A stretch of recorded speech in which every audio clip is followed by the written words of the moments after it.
Hello, good evening. Tayo ay magprepare ng juice for today, for tonight. Tapos ko nang nilinisan yung yung pinag-inuman namin ni Lola ng coffee. Yan, nalinisan na. Ito pala, may rubber ito. Nahulog, sorry. Ito yung rubber. Tinatanggal at hinuhugasan ko ang rubber. Kasi naiipon dito yung dumi kapag yung milk na inaano mo. Naiipon dyan. Kaya kailangan mo tong linisan para hindi siya mamaho. Ito naman nahugasan na rin. Yan. Yan. Nahugasan na rin yan. Tinanggal ko doon. Nakita mo may yellow na doon. Kaya lang hindi ko na yun matanggal. Yan. Ngayon, ito yung takip niya niyan.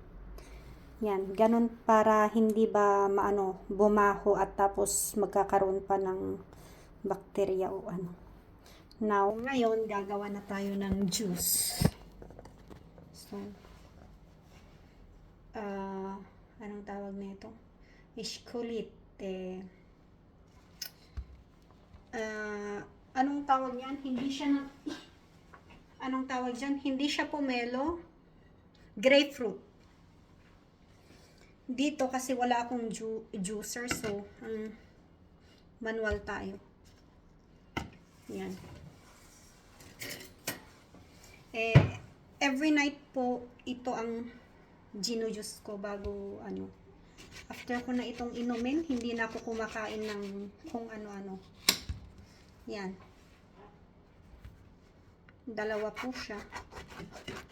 Yan. Maganda sana kung may juicer. Para manual tayo. Yan. Mamanual natin. Maano kasi ito although anong tawag doon, acidic ako, kaya lang gusto kong uminom ng grapefruit every night.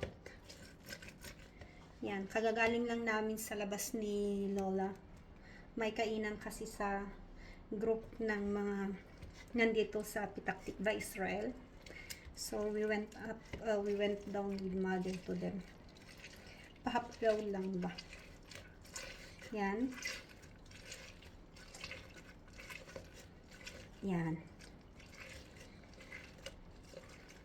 Twist natin. Mahirap siya. Yan. Then, salin natin dito sa baso. Isang baso ang iniinom ko. Sometimes, more than a glass. I drink more than a glass ng grapefruit. May natira dito na ipiga ng konti ba para and then afterward itatapon na natin yung mga pulp, mga buto, tatapon na natin sa basurahan. Ayaw ko yung iba after ng kinukuha nila yung mga pulp, kaya lang ayaw kong may pulp ba. Yan. Hinugasan ulit natin. Yan. And then yung kalahati ng isa. Yan. Nawili akong uminom ng grapefruit. Hindi ko alam kung bakit. But I started during winter and ngayong magsa-summer. Marami kasing bunga yung tree doon sa anak ni Lola. They are staying in Moshav, sa private house. Moshav is parang private places ng mga nandito. Basta, I don't know how to explain. Yan. May mga puno doon. Parang nasa gilid. May mga halaman, may mga puno, may mga tanim doon sa bahay nila. Lola. Ngayong summer, marami silang balimbing. Yung prutas na yung yellow, pero kapag hindi pa siya hinog is green. Tawag ba doon? Basta balimbing ata yun. And then, may mga avocados and mangoes. Kaya lang, ngayon, paubos na itong grapefruit sa puno nila. So, hindi ko alam kung next week, this Friday is makakapagbigay sila ng grapefruit. Yan. Ganun natin para hindi naman sayang yung effort natin na nag-squeeze para yung juice niya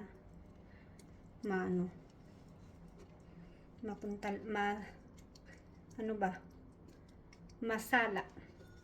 Yun, transfer na natin dito. Tamang-tama yung dalawang grapefruit. Tamang-tama sa isang ganitong mug. Malaki itong mug. Yan, wala na siya. So, may naiwan na buto. May hindi nasaga na na buto ba. Yan. Tanggalin natin yan.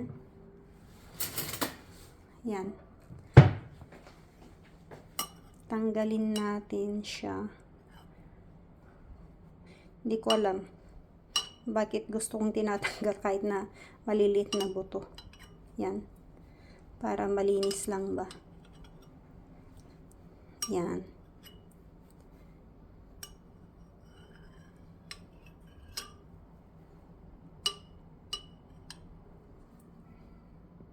Yan. Hindi rin ako mahilig sa orange juice. Mas okay pang inom ako ng lemonade or tea ngayong gabi kung walang grapefruit.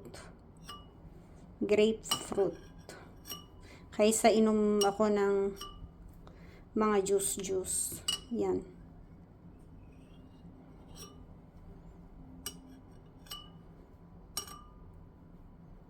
Yan. Medyo meron pang natira. Okay na. That's it.